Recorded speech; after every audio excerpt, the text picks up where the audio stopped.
السلام علیکم فلاح و رال میں خوش آمدید۔ آج ہم حضرت موسیٰ علیہ السلام کے دو معجزات کا ذکر کرنے جا رہے ہیں جو ایک پتھر سے رونما ہوئے ہیں، جن کا ذکر قرآن مجید میں آیا۔ اس پتھر کا پہلا عجیب کارنامہ جو در حقیقت حضرت موسیٰ علیہ السلام کا معجزہ تھا، وہ اس پتھر کی دانشمندانہ دوڑ ہے، اور یہی معجزہ اس پتھر کے ملنے کی تاریخ ہے۔ اس کا واقعہ کچھ یوں ہے کہ بنی اسرائیل کا یہ عام دستور تھا کہ وہ بالکل ننگے بدن ہو کر مجمع عام میں غسل کیا کرتے تھے، مگر حضرت موسیٰ علیہ السلام گو کہ اس قوم کے فرد تھے اور اسی ماحول میں پلے بڑے تھے، لیکن خداوند قدوس نے ان کی نبوت اور رسالت کی عظمتوں سے سرفراز فرمایا تھا، اس لیے آپ کی عصمت نبوت بھلا اس حیاسوز و بے غیرت عمل کو کب گوارا کر سکتی تھی۔ اب بنی اسرائیل کی اس بے حیائی سے سخت نالا و انتہائی بیزار تھی، اس لیے آپ ہمیشہ یا تو تنہائی میں یا تہ بند پہن کر غسل فرمایا کرتے تھے۔ بنی اسرائیل نے جب دیکھا کہ آپ کبھی ننگے ہو کر غسل نہیں فرماتے تو ظالموں نے آپ پر بہتان لگا دیا کہ آپ کے بدن کے اندرونی حصے میں یا تو برس کے داغ ہیں یا کوئی ایسا عیب ضرور ہے جس کو چھپانے کے لیے کبھی برہنہ نہیں ہوتے، اور ظالموں نے اس تہمت کا اس قدر اعلان اور چرچا کیا کہ ہر کوچہ و بازار میں اس کا پروپیگنڈا پھیل گیا۔ اس مکروہ تہمت کی شورش کا حضرت موسیٰ علیہ السلام کے قلب نازک پر بہت صدمہ ہوا۔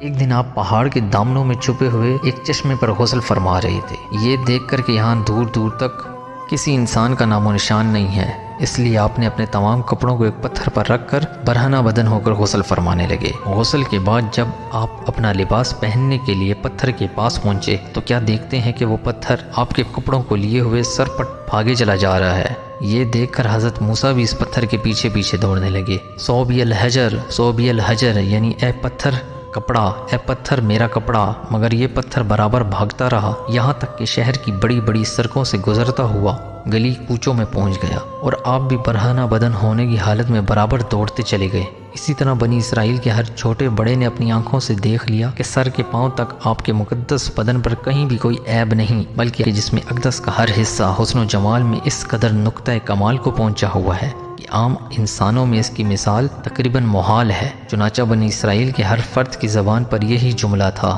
کہ خدا کی قسم حضرت موسیٰ بالکل ہی بے عیب ہیں۔ جب یہ پتھر پوری طرح حضرت موسیٰ علیہ السلام کی برات کا اعلان کر چکا تو خود بخود ٹھہر گیا۔ آپ نے جلدی سے اپنا لباس پہن لیا اور اس پتھر کو اٹھا کر اپنے جھولے میں رکھ لیا۔ اللہ تعالیٰ نے اس کا ذکر قرآن مجید میں اس طرح بیان فرمایا کہ اے ایمان والو، تم لوگوں کی طرح مت ہو جاؤ جنہوں نے تہمت لگا کر حضرت موسیٰ علیہ السلام کو دکھ دیا، تو اللہ نے حضرت موسیٰ علیہ السلام کو ان لوگوں کی برقواس سے بری فرما دیا، اور وہ اللہ کے نزدیک بہت آبرو والے ہیں۔ دوسرا معجزہ اسی پتھر کے میدان طیہ میں ہوا۔ اس پتھر پر حضرت موسیٰ علیہ السلام نے اپنا عصا مارا تو اس میں سے چشمے جاری ہو گئے، جس کے پانی کو 40 برس تک بنی اسرائیل میدان طیہ میں استعمال کرتے رہے۔